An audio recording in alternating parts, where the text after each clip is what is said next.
In 2006, Guillermo del Toro directed a historical drama and wrapped it in a bundle of fantasy, a feat seldom attempted by many filmmakers. The result is one of the greatest foreign films ever made. This is Pan's Labyrinth. I am the Ranting Usher. Let me talk you to your seat. Opening with brief narration by Pablo Adán, Pan's Labyrinth contrasts two entirely different worlds. One is an underground kingdom where neither lies nor pain exist. It is the home of the young Princess Moana. The other is Spain during the post-Civil War era, where a battle resumes between a fascist regime known as Falang and the guerrilla rebels. According to the narrator, Princess Moana is the one who brings both the kingdom and the ongoing battle together when she becomes curious about the world above and wanders from her kingdom.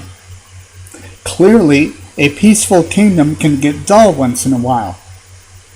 During her travels, Moana becomes blinded by the sunlight.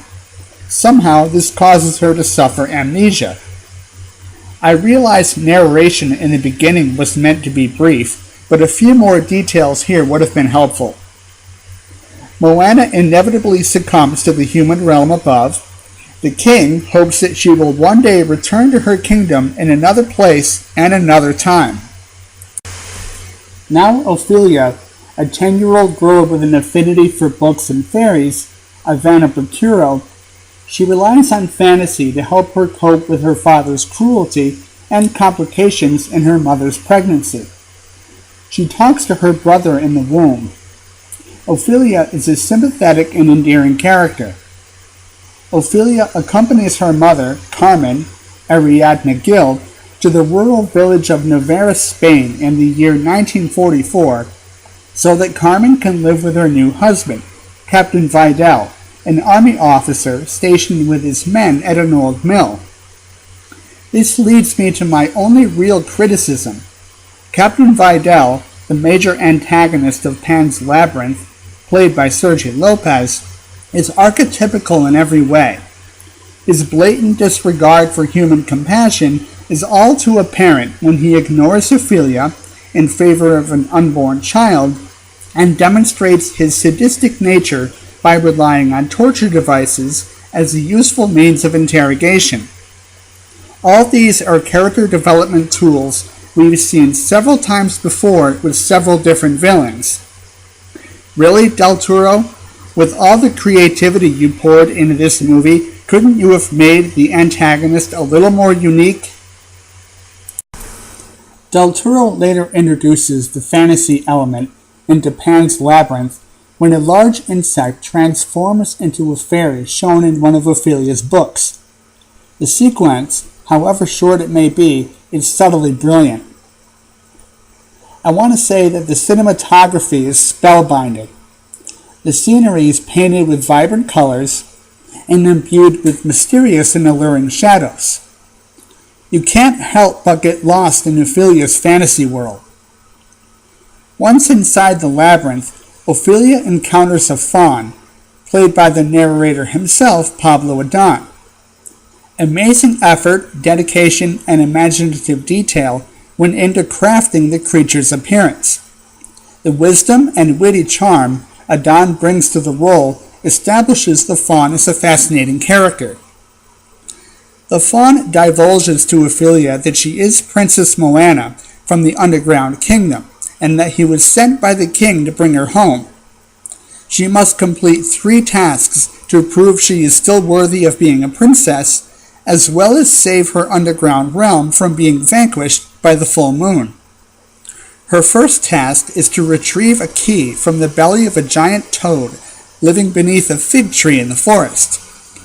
The second is to look for a moon-shaped birthmark on her shoulder that identifies her as a princess. The third is to sacrifice the blood of an innocent. There is one more character I would like to discuss, the fairy and child-eating monster, played by Doug Jones, that Ophelia faces during one of her tasks. Ophelia ignores the fauns and fairies' warnings, forbidding her from eating from the feast on a large banquet table. The monster's eyeballs lay on a plate in front of it as it appears to be asleep. Awakening, the monster presses its hands onto the plate and the eyes appear in its palms. I've seen several monsters in movies over the years. Never once have I seen anything even remotely resembling such a uniquely bizarre creation. Just look at this thing. During the execution of these tasks, the fantasy and historical plot elements, which seem to run parallel to one another, are slowly woven together. This technique of storytelling keeps viewers absorbed in a state of wonder. With so much to absorb and so many intriguing qualities, it's easy to be patient because it is likely you'll already be invested in the story. You'll want to see it unfold. With its unique blend of history and fantasy, a captivating premise, spectacular special effects and cinematography, sympathetic and intriguing characters, and amazing monsters, Guillermo del Toro's Pan's Labyrinth is a true masterpiece. I am the Ranting Usher. I recommend Pan's Labyrinth. Thank you for watching the video. As always, feel free to click like or subscribe to this channel for more reviews. Take care, and I'll see you next time.